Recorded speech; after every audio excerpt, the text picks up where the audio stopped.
So how do you start stuff? Oh my gosh, birth. I mean, I don't think that it's necessarily pretty. It just happens. It just happens. So is that true for everything though?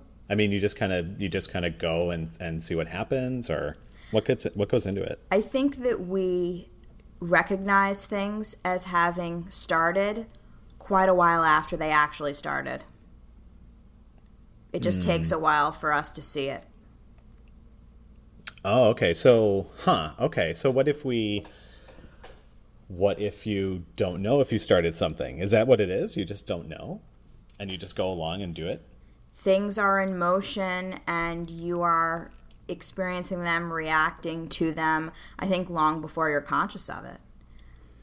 The seeds are planted and then you start to notice your own behavior and you realize that you started something. Or you make a conscious decision and it's fairly arbitrary and you say, now I'm starting something. You just claimed that point in time as the start, but it really started long before that. Do we have any control over that, really? Not necessarily. Okay. I think there's a lot of things that we don't have control over, and it's kind of exciting to let go of all of that control and not have to be so in control. The thing that we have control over is how we respond to the things that happen to us, what we do with them. Yeah, that makes sense. But what about this? I mean, we just decided to start a podcast. We just decided to start it, and we just started it together. And that was a decision, right? Or not? Of course it was a decision, but think about all of the things that happened before we hit record. Quite frankly, there were a lot of things in motion. We had a few phone calls about it. We sent a bunch of emails. We tried to figure out what the format would be. Even before that, we had a couple phone calls just getting to know each other post-conference. And before that, we had an amazing interaction at a conference that was completely unplanned, Yes. Spontaneous. And before that, we just happened to decide to go to the same conference. But before that, we found each other on Twitter. Or you found me, and I responded, and I remembered that we had worthwhile interactions, and all of that snowballed into where we are now. I mean, that makes sense to me. I think the thing for me that I remember is that my coworker, actually Mateki, she introduced me to you via the Twitter. Like, it was really weird because one day it was that she just stopped by my desk and she said, do you follow Whitney Hess? And I said, no, I don't know who that is. And she said, well, she's this UX person on Twitter. And boy, I'm paraphrasing here. But she said, she's this UX person on Twitter. She's pretty cool. She's doing a lot of great work, but people are giving her shit because she is putting, and I forget if this was the, when you were doing the person by person thing for, I'm so sorry. I'm going to Hurricane Sandy. Was that Sandy? Okay, so for Sandy, when you were doing that, and she said, a lot of people are giving her shit for it, and I was like, wow, that sounds weird. So I went to check it out, and I read your post, and I read the tweets a little bit, and I was like, I don't understand why people are attacking her, but okay. But I was more intrigued by the idea of it because it seemed human and humane to do. And then, from there, I followed you on the Twitter, and that was it. And, as you say, then it was a progression. It was, I was simply reading your stuff for a while, a number of months. And then when I think I saw that you were going to be at IA Summit, I was like, well, I want to say hello and I want to introduce myself because we had an interaction on the Twitter and, it was great. But I also, I went into it and I was like, she's not going to know who I am. I was totally like, I'm just this guy, and that's it. And I'm going to say hello, and I will thank her for her work, and that will be that. That was my expectation going in, which was fine. It's so funny because, firstly, being, and I'm not going to use the word attacked, but criticized for the things that I have done on Twitter is not new for me. And so the reason that it was happening then is that I was, quote, clogging up people's feeds with information on the lives that were lost during Hurricane Sandy, because I felt that the media coverage was more about flooding and storm surges than it was about people who were dying and Sure. the many, many more people who were in trouble and Sure. and not getting the aid that they needed. And so people then said something like, stick to your topics, to paraphrase. And then it reminded me of another time about 2 years ago when I started the 4-Hour Body Eating Plan. And I went on Twitter to say, look, I'm starting this new diet and I need you all to hold me accountable. And it felt like a really positive thing to reach out to a community of peers and say, I'm trying to better myself in this way, with my physical health and the way that I eat. And so I was posting, what I was having. 3 meals a day, that's 3 tweets out of a day. And I tweet a lot more than 3 times a day on average. And I actually got replies from people saying, less food, more UX. Sure. So being a whole human being who not only practices user experience, writes about user experience, talks about user experience, but also eats 3 meals a day and wants to connect with other people on that level, on that human level, doesn't appeal to everyone, but that's okay. When we connected in person, the conversation was so immediate, and I felt like we were drawn to each other to have a conversation not about all the UX topics that were going on around us at the IA Summit, but about being human and how we show up as whole human beings everywhere we go. And it was amazing to me when I said something along the lines of, oh my gosh, it's been years to you. And I noticed in your face that you furrowed your brow a little bit, and you didn't correct me, but you kind of gave off this hint of really? It's been years? Because I felt as though we had been chatting on Twitter for years. And now that you're saying it was during Hurricane Sandy that you first found me on there, I'm amazed, because that was not even a year ago. That was November. So it's pretty amazing. Yeah. And, I was thinking about that too. And the whole, with the way you mentioned how you decided to tweet your food. And that is the hard part is that people at that point, it sounds like we're really expecting you to just do, UX stuff. That is the thing you do. And that is the thing you tweet about. But you're always a whole person. I mean, no matter where you are you.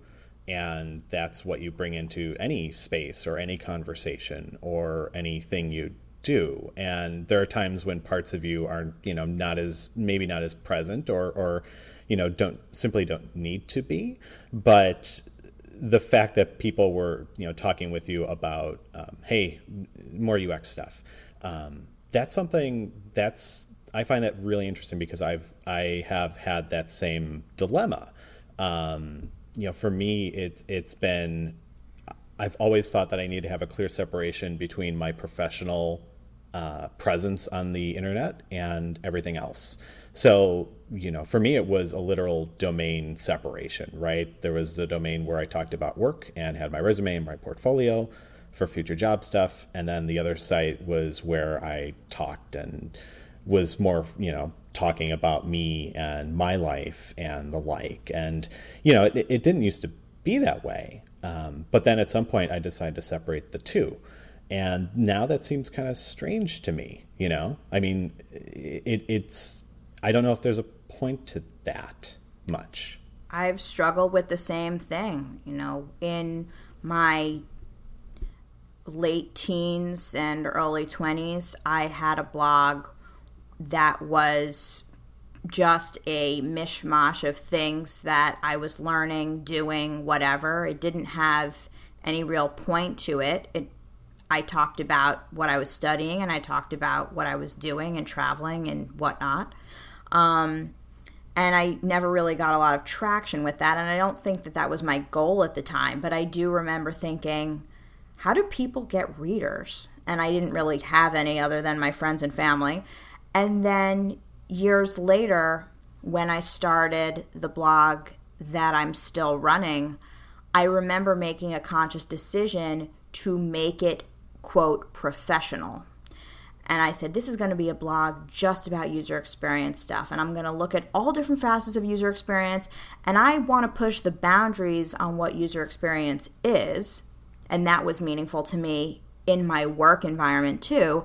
But I would never post about a date that I went on. I would never post about a fight that I had with my parents. I mean, these were the things that I told myself were absolutely off limits for a professional blog.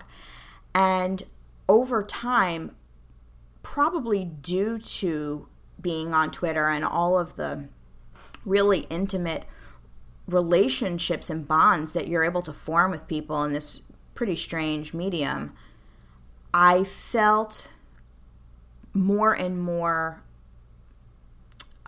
allowed to share other parts of myself. And so when big things were happening for me, like when I quit my full-time job to go independent, or when it was an anniversary of my blog, or Thanksgiving and I wanted to share thanks that I had for certain people in my life, I felt compelled to do that on that blog. And it wasn't strictly professional in that it wasn't akin to my blog post where I was comparing the features of blog lines, which was big at the time, over Google Reader. It wasn't that, but it still seemed to have relevance in that it was related to my career, and my career is in user experience. So I made that kind of allowance. And then as time has gone on and I've felt more and more whole and confident and grown up and in charge of myself, I've allowed myself greater allowances, and I've said, this is my property. No one else owns this, and I'm going to share who I am in all aspects of my life on my blog, on Twitter, and in my day-to-day life as well. But it's funny because I did something recently that actually contradicted that desire that I had, which was I had written this kind of personal essay.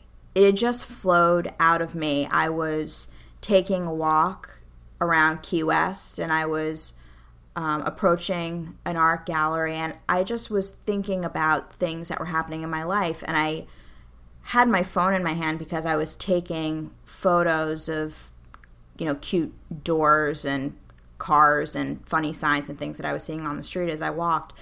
And I just started typing, and I typed and typed and typed, and I stood still, and sometimes I moved forward and then I stopped and I typed again. And what came out of me was this essay, and it was very personal, and it had absolutely nothing to do with work, career, user experience, or anything else. And at first I thought this was for me, and there's no reason that this needs to be published. But I ended up kind of in a strange moment sharing it with my boyfriend, and he was really moved by it. And then I thought, well, maybe I should share this. Maybe there's something here that's worth sharing. But this can't go on my blog. And I went searching for another place to publish it. And I thought, gosh, do I need to start another blog? What if I do personal writing more often? Is it just is not going to be appropriate for me to put that on Pleasure and Pain. And I ended up choosing to publish it on Medium. And I told myself, well, Medium is a shared space, and it's not something I'm trying to brand or drive traffic to, or run a business off of in the way that I've been able to use Pleasure and Pain to build my business. And even though I'm glad that I used it, it was a great user experience in and of itself to use Medium, and I enjoyed it, and it attracted an audience to the piece that my blog on its own wouldn't have done. I felt kind of strange afterwards that I had compartmentalized myself like that again. So wow, I totally agree. I mean, I'm not saying that you compartmentalized yourself, but what I hear there is very much hey, I have this thing and I want to get it out, I think, but if I put it on my blog, it's going to be a little weird because it doesn't fit with the rest of my blog or the like. And that got me thinking about Twitter and how that's become really important to me, because I have started a lot of friendships and just gotten to talk with people I would never ever talk with otherwise through it. But back when I started using Twitter, it was a private thing. I had it locked down. You had to, I had to authorize you to follow me and that whole thing. And I had, like a dozen or two followers, which is plenty. And the numbers, the numbers don't matter to most of me. There's a part of me that still absolutely cares about the numbers, but that is not the primary goal for me anymore. But there's some stuff I put on the Twitter, and there's some stuff I will put on my blog. But for me too, it's been, wow, if I'm going to write something about me and what I'm thinking about in relation to time and these abstract concepts, these things that I totally geek out over, does that make sense alongside a post about doing agile UX? And maybe it makes absolutely no sense at all, but I'm at a place where I feel that that's all right, because that still represents me.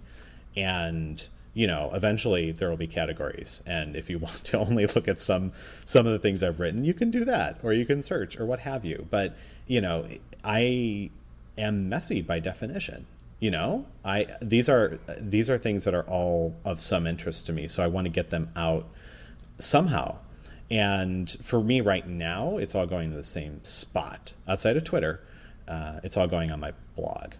Well, I'm happy to hear that you're doing that, and it's something that I aspire to as well, because I think that it belongs together.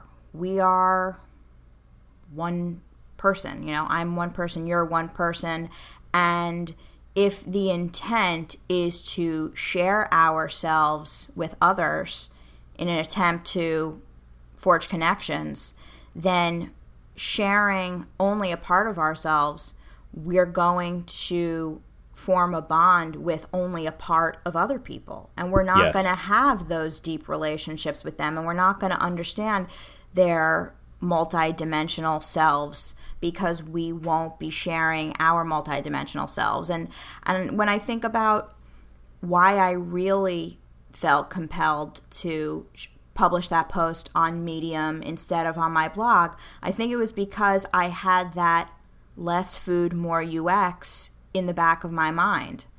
I let that comment sink in, and I let that make a decision for me, instead of rising above that and saying, what other people may think is secondary to what I think and what I desire for myself. And I found that the people who recognize their wholeness have an easier time accepting the wholeness of other people.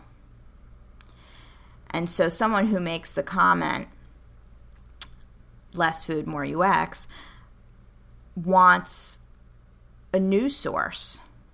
They want a resource on UX. They don't want a human being.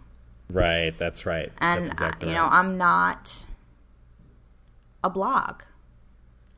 And that's a hard thing for me to say, because there are a lot of people out there that think that I am. That's their perception of me, that I'm a blog, I'm a Twitter account. That's what they know of me. You have RSS. Yeah.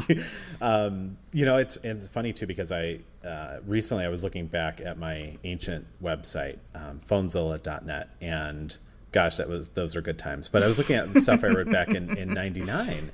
And one of the things, I looked at my about page, and I wrote something towards the end that, I'm going to paraphrase myself, but I had said essentially, this whole website is an experiment, because you are going to develop a persona. You are going to develop a picture of me, which is not fully accurate, but you're still going to develop it. And at the time, since I was in art school, I said, this is an art project.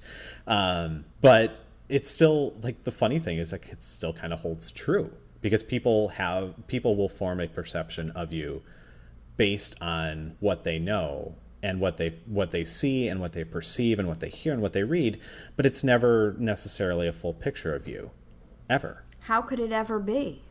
I don't know. I don't even know myself to the fullest extent. How could anyone else know me? And I'm trapped inside of here. Yeah, exactly. I mean, what if, it would be kind of hilarious if maybe Google figured that out someday. Like, oh, you're going to do this. I mean, and it's like all the wonderful predictive stuff that technology is doing too. It's like, it's almost getting to the point where some of that knows you better than you know yourself. Well, right? Facebook Insights is precisely that. It's for advertisers to gain insights on who's seeing their ads, but maybe it could be turned around to give you some insight on who you are. But that presumes that what we share is who we are. Yes. And particularly in my case, because I share a lot, people assume I'm oversharing, that I'm sharing everything that exists. But there's a heck of a lot that they don't know. Right, and it's going to be, the thing I think of with all the predictive stuff with regards to ads, it's going to be really weird in the near future when basically Foursquare or somebody says to you, hey, you're going to Arby's for lunch. This just, right? It terrifies me, because it presumes... Is it because of Arby's? Yeah, not Arby's, because they have a really good roast beef sandwich, or at least they did when I was in college and broke and hungry. But to even think, what was that roast beef? Oof, gives me the creeps to just think about it. I have to wonder if we will become shadows of ourselves because of technology being applied in that way. Because anything that tells you where you're most likely to have lunch presumes that your behaviors dictate your way of being, dictate your true nature. And it also presumes that people with the same or similar behaviors have same or similar ways of being and same or similar true natures. And I fundamentally do not agree with that. Right, and it feels a little creepy too. I mean, it's because I think we're thinking largely of the advertising angle, of course, but because everybody loves Arby's. But it's more of a matter of, well, are our behaviors already? Gosh, I don't want to say already planned out, but is it more so that our behaviors are, as people, are so predictable that we can just entrust a computer to figure that stuff out for us? Yes, but the beautiful thing about being alive is that you have free will and you get to choose your behaviors regardless of what your past circumstances have been and what your temperament or tendencies may be. You still have that choice. That's true. Do you feel any of it's planned out at all in any way? Are we talking about fate here? Fate or Kismet or Yahtzee, whatever it is.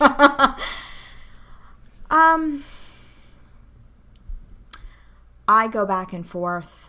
I think that it's likely possible that there is a grander scheme of things, master plan, but I don't believe that our decisions are being made for us. And I don't believe that there's a puppeteer pulling the strings causing our behavior. I really don't. I think that we are in this together, and perhaps the grander vision is being dictated by a higher force that none of us can perceive.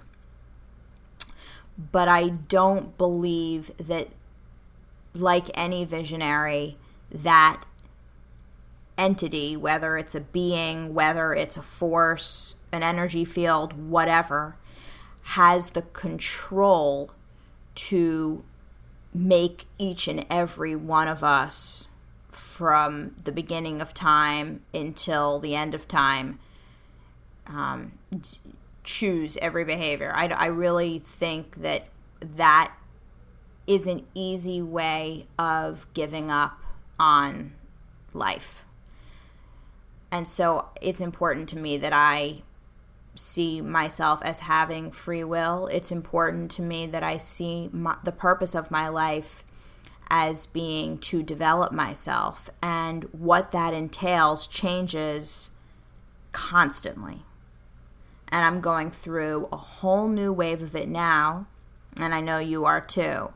Absolutely. But I am so dead set on understanding who I am and understanding my relationship to the universe and having a lasting impact in some way. And what that way is always changing, and I'm always being surprised by the possibilities for that, because just when I think I've figured it out, it changes and a new opportunity arises, and I feel my passions shift.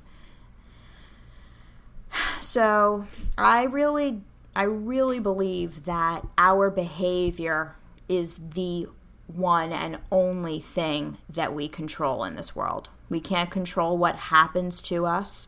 We can't control what people think of us. We can't control when we're born, when we die, when we get sick. I just think that we control how we react to all of the various inputs and stimuli, and how we carry ourselves, how we understand ourselves, how we share ourselves with other people, and how we make ourselves receptive to others. I think all of that is within our control, our behaviors. Outside of that, I don't think we control a damn thing. That sounds about the way I think about it too. I mean, the main thing that I see is that one of the ways that you can change a behavior is to start something, right? Because basically you're saying, the way this is right now is something that I am choosing to change. And that may, the thing is too, is that it may be something really, really small. It's not even something as big as, today I'm going to figure out my place in the universe, because boy, that would be a really, that would be a really awesome thing to put on a to-do list and then check off. That would be great. Okay. Figured it out. Done. Took an hour. But more so, just taking any kind of action, and whether that is within the context of your prior behaviors or not, I think is the interesting and fun stuff, and the place where the place where change happens and behaviors change and ideas change and ideas grow and all that stuff. Because if you have patterns, and I do too. I mean, everybody has these patterns, and some of these we've had our whole lives. And it's important, I feel it's really important to first see that, and then understand it, and then if you want to change it, change it. And to me, that's been very powerful stuff, to really be able to not step out of myself, but to look and say, oh, I'm doing this again. And, sometimes other people will say, you are doing this again. And sometimes I am stubborn and will say, I am not doing this again, but I certainly am. But looking at patterns of behavior and saying, oh, that's a choice. Like, I am not programmed in that way. Like, I don't have to react the exact same way every time this happens, if it happens on a repeated basis. Like, I am in that moment and I can choose to do something different. And maybe it is putting, figure out the universe on my to-do list today. Maybe I should totally do that actually right now, because that would be really great. But it would nag me too, and that would bug the shit out of me. I mean, it's so funny that we put these things on our to-do list and they become the center of our day. Our whole day is oriented around getting these items off the to-do list, and we're designing our lives around these little tactical things. And there's so much mental and emotional energy that I don't even think we realize that goes into taking that grander goal and then reducing it down to these set of tasks and saying, what are the small little things I'm going to do today that are going to get me there? And I don't know that many of us are even conscious of that. And then, of course, we throw a bunch of other things on the to-do list that other people aren't doing, so we feel the need to take care of, or our little things where we're trying to control our world because it's changing around us and we don't like that, and we're trying to feel more stable, and so we have to get a bunch of things done in order to control that stability or create the semblance of it if it's possible to exist at all. And our whole day becomes checking off these boxes. When do we take a step back and say, what is the life that I'm trying to create? And are the things I'm doing every day enabling that? It's not something that I'm conscious of every single day. Lately, I've been in it, so it would be easy for me to claim that I have like some secret power of seeing the big picture. But when I'm in the weeds, I'm in the weeds, and I don't. And I think that it's the most important thing in the world that I send this letter today, that I respond to that email today, that I do this research on this website today, because if I don't get it off my to-do list, it's going to be hanging over my head. And none of those things in any way further my exploration of myself, my deepening of my compassion for other people, figuring out what matters to me. None of that does. It's just this thing. And it would be easy to say we have to,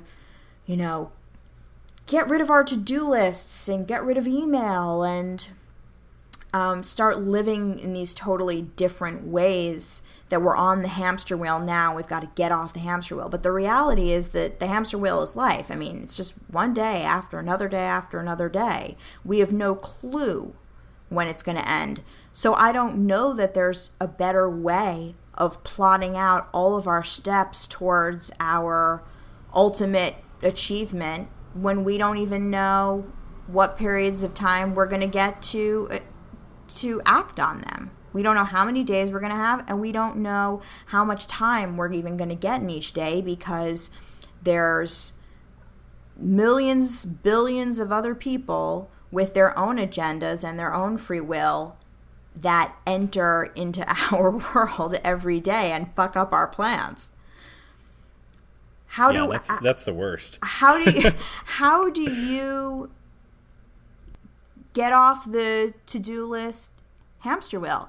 And I'm actually really curious to know, because I don't think I know this about you, what was that moment, if there was one, when you realized, I'm passionate about developing myself and I'm welcoming change and I'm going to do that in the face of fear? What was that for you? Oh gosh, that's a good question. Much like we were talking about the choosing to start at the top of the discussion, I don't know if there was any one moment of clarity. I think it would be maybe silly for me to say, on April 19th at 4:21 p.m., that is when everything happened. I think more so for me, what it was is that I had, part of it was therapy. I'll be absolutely honest with you. Part of it was therapy. And just having that other perspective on my life that was coming from a professional certainly helped me a lot. And that gave me a lot to think about and talk about with my wife and kind of, figure out with her to a degree. But then there was also just the self-exploration. And a lot of that really, for me, came down to seeing that I had a choice in all matters of my life. And once I saw that really opened things up for me. And that did happen, April 19th at 4:20. But no, it really, for me, it was that having that acknowledgement, like everything in my life is a choice that I have made, for the most part, right? I mean, yes, I'm here. I didn't choose to exist, which is, kind of cool.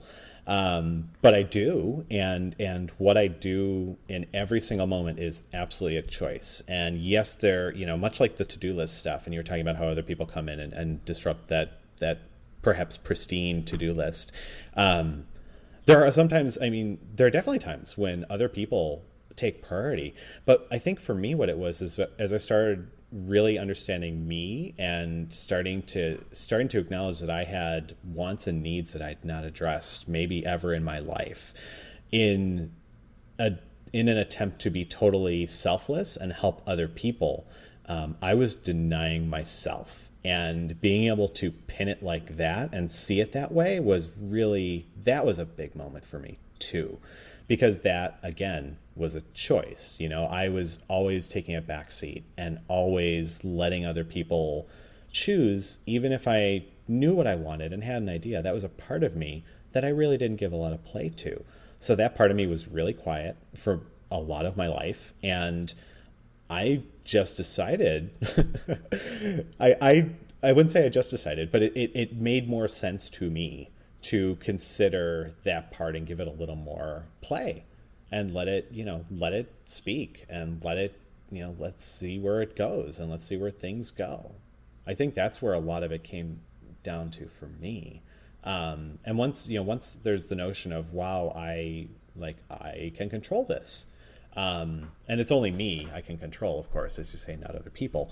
But wow, I have control over this and I can control this. That's when, like I say, that's when it kind of opened up for me a lot. Because then it led to things like, well, I never exercised. I never liked that. I never liked the fact that I didn't do it. And I never liked the fact that, never liked exercise. I just never been exposed to anything that I really enjoyed. And then I tried running and I liked it. And that really surprised me a lot because it still sounds terribly boring to me, a part of me, right? But I really enjoy it. So I don't see that as something to be ashamed of. That's just something that's now a thing that I do. But I wouldn't have gotten that point if I just said, oh, this is, I don't have a choice in the matter. And this is the way I've been for X number of years. And it will continue that way for, question mark number of years. Well, first I want to say word up to therapy. I feel like people are not, it's still a taboo for some reason. And I'm not sure why it should be a taboo that you love yourself and you want to be the best version of yourself you can be and you trust in another human being to help you figure out how to do that. So I'm a big fan. Been doing it for many, many years with different people, different periods of my life, and I would also credit it tremendously for the mindset that I have that I am a living, breathing, changing being and that I can engage in what it is that I want to work on a daily basis. But you need to get some perspective on that, and whether it's a therapist, a coach, a friend, a boss. I mean, that insight comes from a lot of different places, but there's a lot of validity to going the psychology route. But I'll leave it at that. But when you say that you were so focused on helping other people that you really denied yourself a lot of things, I am reminded of one of my favorite images, which is the emergency procedures on an airplane of putting on your oxygen mask before helping others. Yes. And I remember as a kid how disturbed I was that an adult would put their mask on first before putting on my mask. And I really remember thinking that it was so unjust. And it was only until very recently that I fully understood why those are the rules and why those rules are really good and why they apply to all areas of our lives. Because if we are not taking care of ourselves and we are not the best version of ourselves, we are no good to anyone else. Anything that we do for anyone else is not sustainable. And we may think we're being selfless. We may think that we're giving everything that we have to other people, and we're being and selfless, meaning that we're denying our needs in order to maximize what we can give to others. But the reality is that that is a complete falsification, and it's a denial of reality, which is that if we are not taking care of ourselves, we aren't as expansive, we aren't as receptive, we don't have as large as an energy field as possible to help others, to be there for people, to really support people in their needs. And so I recently have become quite dedicated to taking better care of myself, even though I was under the impression for the last 30 years that I took great care of myself. I've always been very independent. I'm an only child, learned how to play alone at a young age, always took myself out to great restaurants, movies, bought myself gifts. I thought I was my best friend. And it's been a hard realization, but a really important one of late, that there are a lot of things that I do to deny myself my basic needs.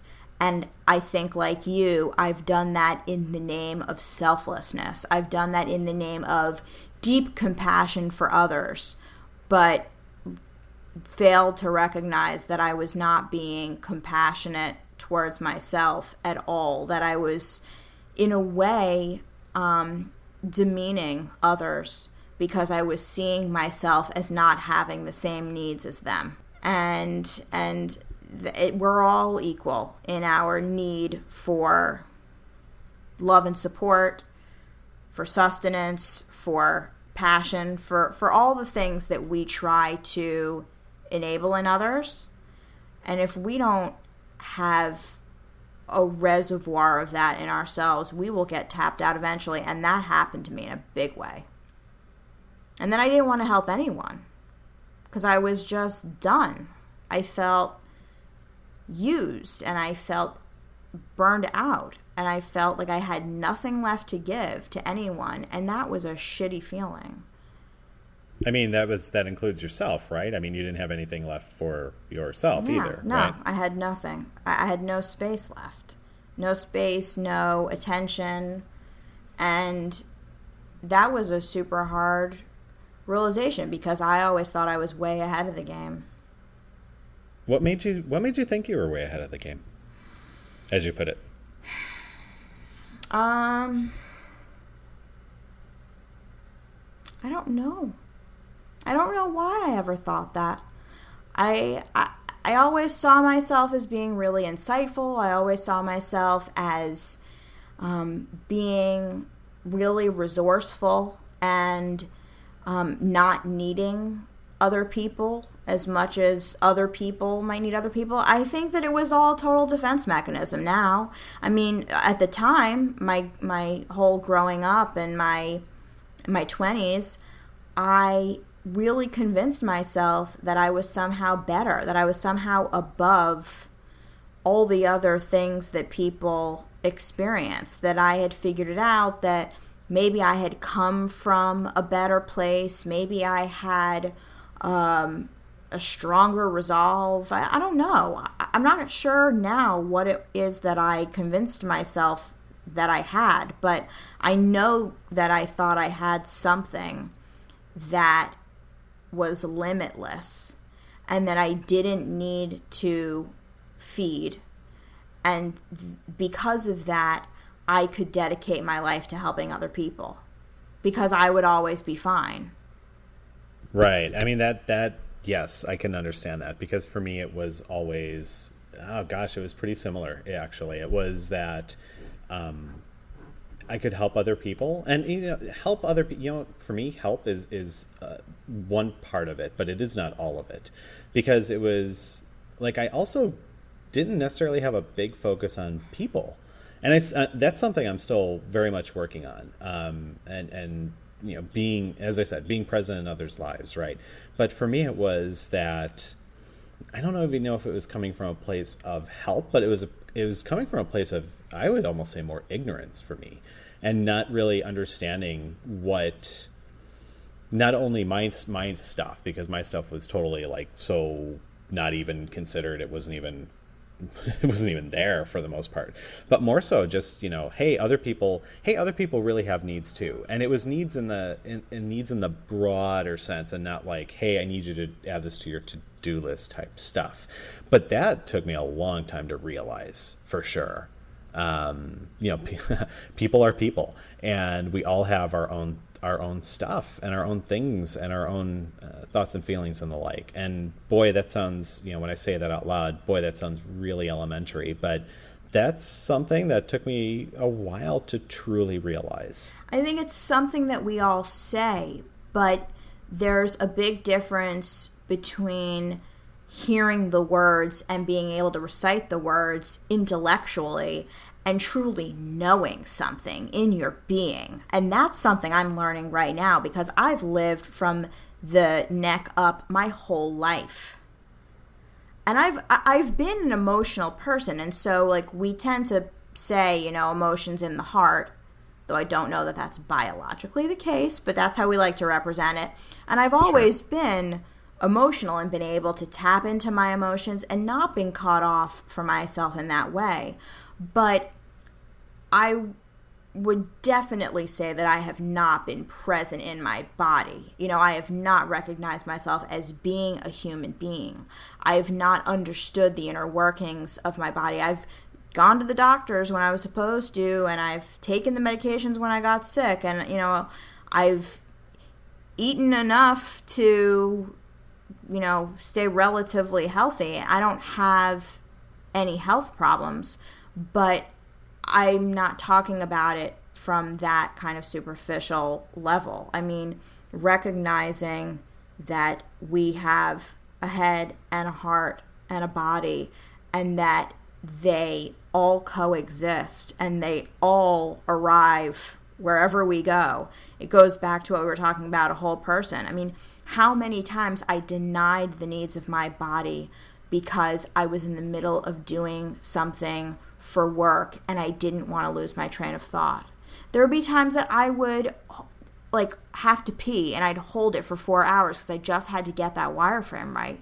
Isn't that incredible, right? It's I mean, having to go to the bathroom, because I was sitting here and like, yeah, I can definitely remember times when I've held off going to the bathroom because I really got to finish this screen, or I really got to finish this thing, and for goodness sake, your body's saying, hey, we got to go now, and saying no to that. I mean, it seems very funny, but we do that. Yeah. Because we just see the importance of whatever we're focused on and whatever that task is. And we're like, oh, that's fine. You can, do it in a few minutes. And sometimes there are situations where you have to wait. The similar thing I was going to say was around food, and lunch, and being in office environments where people will work through lunch, and then I run into people every day, and I have throughout my entire career, where I'll run into them at like 3 o'clock in the afternoon, and they're like, oh, I'm just having lunch now and I'm starving, and it's like, why didn't you have lunch?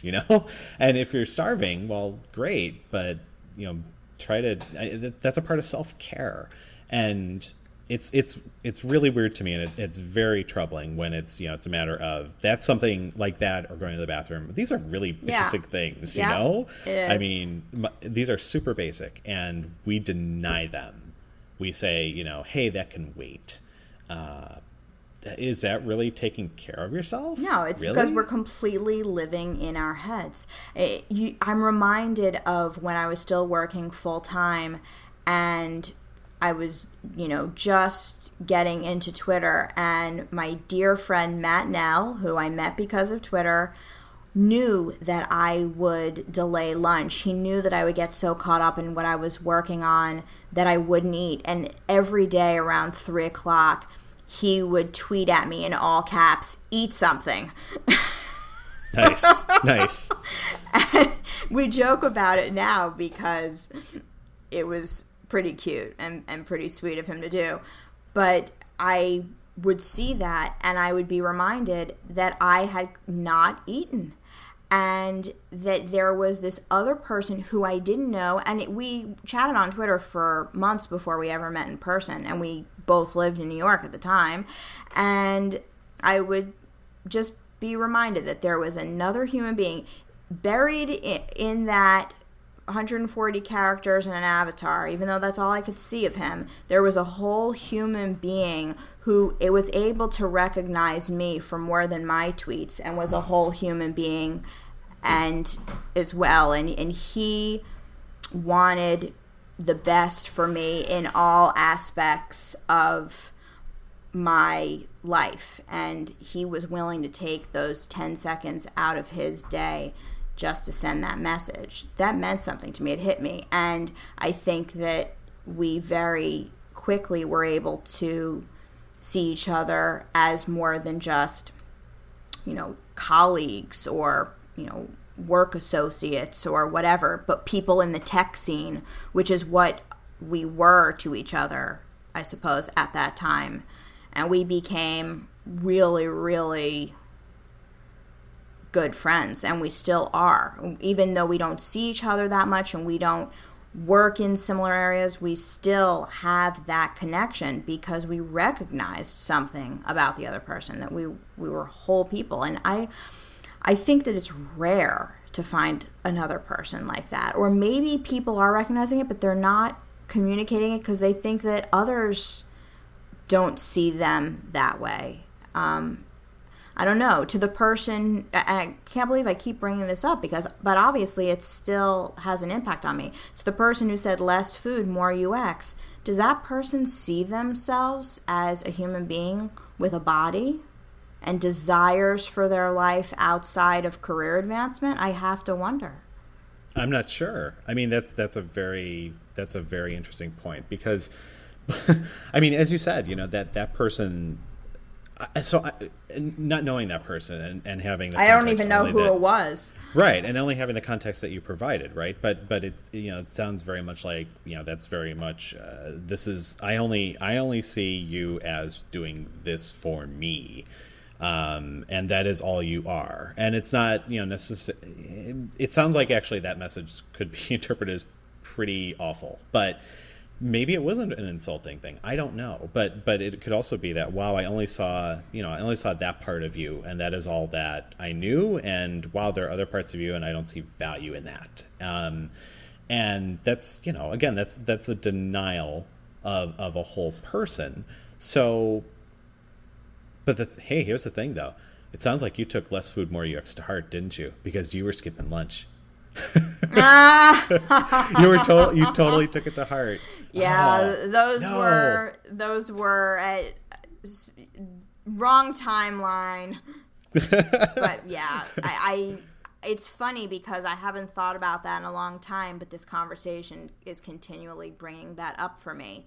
It it symbolized something. And I don't remember who it was, and I don't remember even knowing the person who said it. And it wasn't one person. It was a bunch of people who either unfollowed and felt the need to tell me why they were unfollowing. And it was happening at a time when I was just starting to tweet about the 4 Hour Body stuff. And then it happened again when I was tweeting a lot about the Hurricane Sandy victims.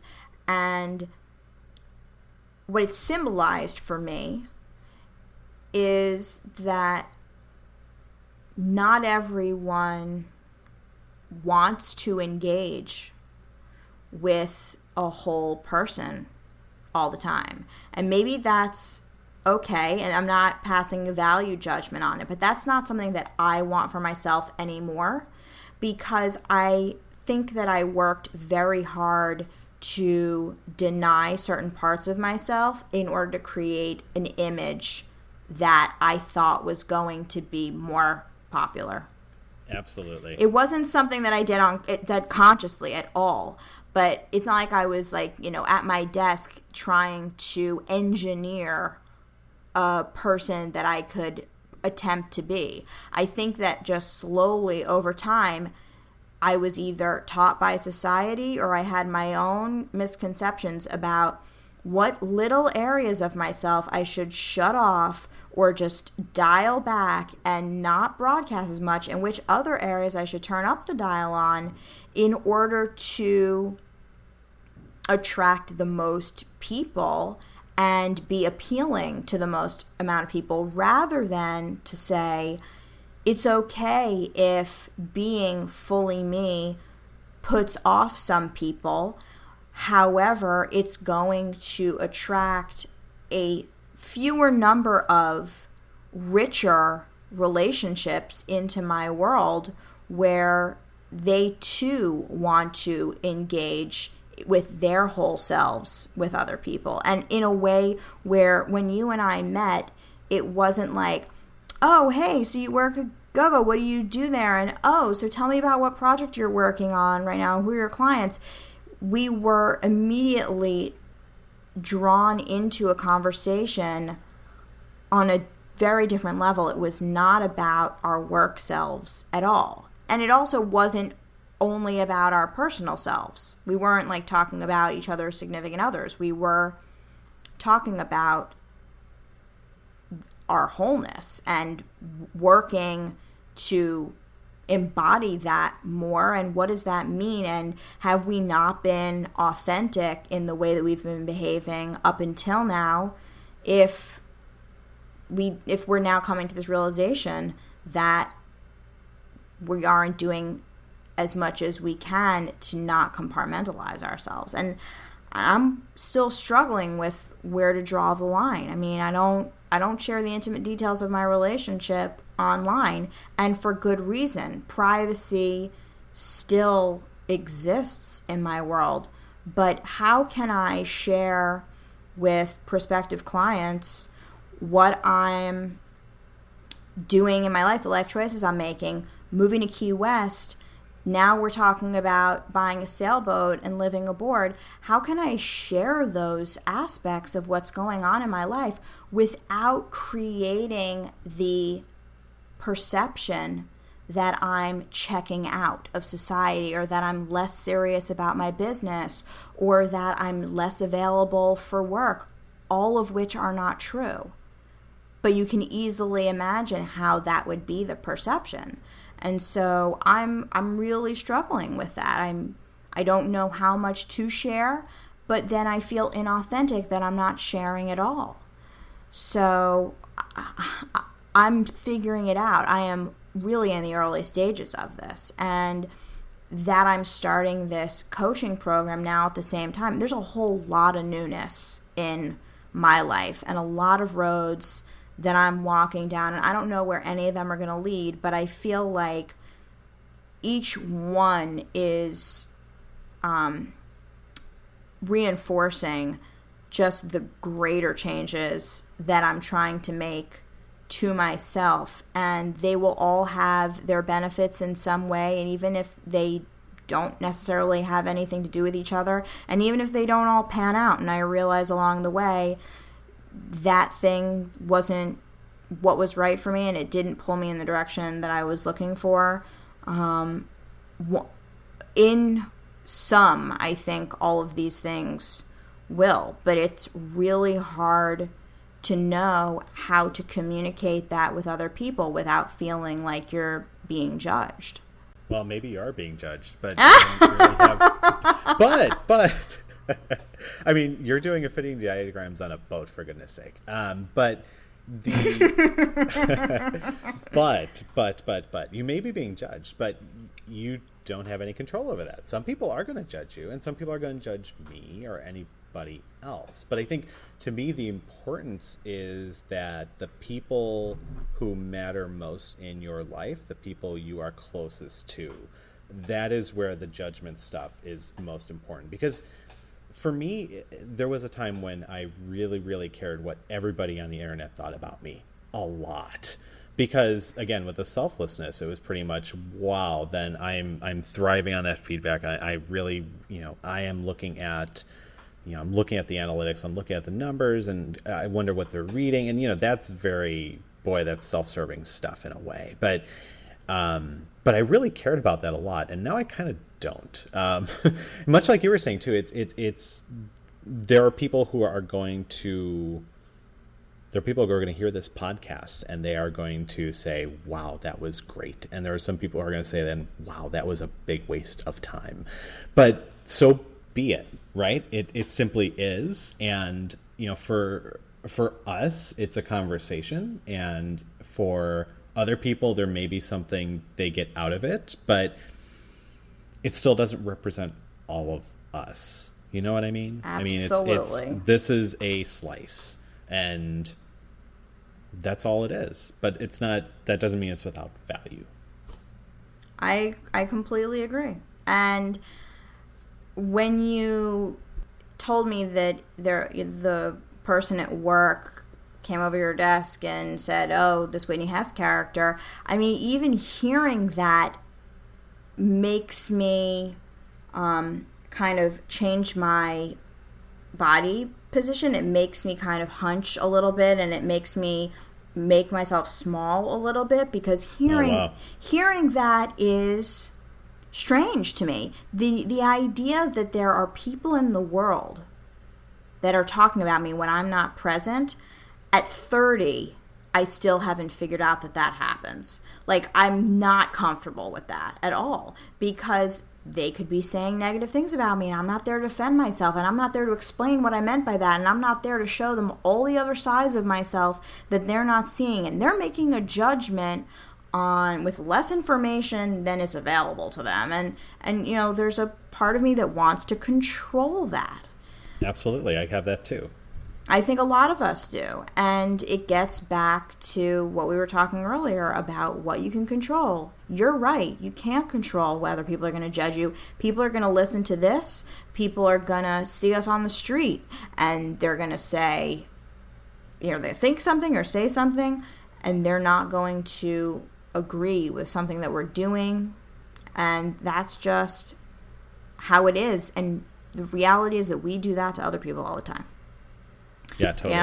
I consider myself to be so, high on the scale of compassion, and I'm the person who writes about empathy all day long, and meanwhile, there are plenty of situations in my life where I find it very difficult to extend that compassion to people, because my little judging antennas are up, and I can't stop myself sometimes, and I hate that. And that's one of the things that I'm actively working on right now, because it isn't what I believe to be my true nature. I think it's something that I learned, and I want to unlearn it, and I'm trying to figure out how.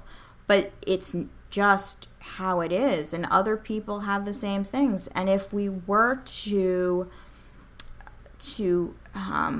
control our behaviors based on what we thought other people were going to like or say or think, then we're giving up all the control that we have in our lives. We're giving up everything. So, to take a stand and say, it's okay if no one likes this, and it's okay if I fail. Ultimately, I'm doing it for me. And that's not something that I think most of us give ourselves in our lives, especially those of us in helping professions. And that word help is very strange. And I heard you loud and clear when you were saying, that the turn of phrase, I like to help people. It's not enough. It doesn't capture what we're really talking about. It doesn't capture the depth of our passion of making other people's lives better and how we dedicate ourselves to that. We've chosen to do that through technology. We've chosen to do that through working on the more humanistic side of business. That's the path that we're on, and even you and I do that so differently, despite the fact that we are practitioners, in the same realm, so to speak. But we really don't, many of us who, and I would venture to say most of us who are in these helping professions, give ourselves that gift of saying, I'm doing this entirely for me. Nobody else, not my partner, not my kids, not my parents, not my boss, not my direct reports, only for me. This is my journey. This is my project. I am my lifelong project. And there is no one who can stop me. And I think I've resisted that for a long time because I thought it sounded very selfish. And I'm finally realizing that it's selfish to not do it. With the selflessness that I had learned over time, I started to feel that anything that I did for myself was selfish. And I saw that as a very negative thing. Like selflessness, I saw as positive. That's a really good quality. Like to be selfless, right? And selfish, that person is really into themselves in not a good way, and there's a lot of stuff that I have wrapped up with that word and have for a very long time. That's not new, but what I found is there is a middle ground when as you say, like if you start to pay attention to yourself, your needs, what your desires and wants are, that's not selfish, that's self-awareness, and there's a huge difference, and maybe selfish isn't even a negative thing. That might be just something that I have learned, but I have almost always heard it in a negative context, like why that person's being really selfish. Just kind of done as a put down, but maybe there are times when it's totally not. Maybe it's fine. Maybe it's awesome. Maybe it's all the people that refuse to take care of themselves that think that selfishness is negative. Maybe it's envy. Maybe it always was. So here we are. We're starting. You have to start somewhere, right? You have to start somewhere. And if you don't start, then nothing happens. Nothing happens. And eventually you stop being given chances. Yes, that's true. And the decision is made for you. Yes, and then you start to feel powerless and like you don't have control. Where you're gone. Yes. And it's all over. Yes, and then what? Nothing. We don't know. Well, we don't know. Maybe you get a chance to do it again. Yeah, that'd be pretty sweet, but maybe you won't. I don't know. But I do know that we started a podcast tonight. Which is pretty sweet. It is pretty sweet. Whatever we started, we can call it a podcast because that's the label that other people would like to put on it. Yes. But what we have started, which I think started before tonight, is a friendship that's based on something true. It's based on a similarity that we see in one another that is deep below the surface. It's not about the fact that we're both user experience designers, and it's not about the fact that we both attended this conference, or really anything that could be seen on paper. Right. It's a connection. I mean, it's a connection, and it's not. It goes beyond that. You're right. And I think if we can achieve anything with sharing these conversations with others, it would hopefully be to encourage people to look for more of those in their lives. Agreed. The more whole people that we connect with, the better. And boy, and you know what the awesome thing is too?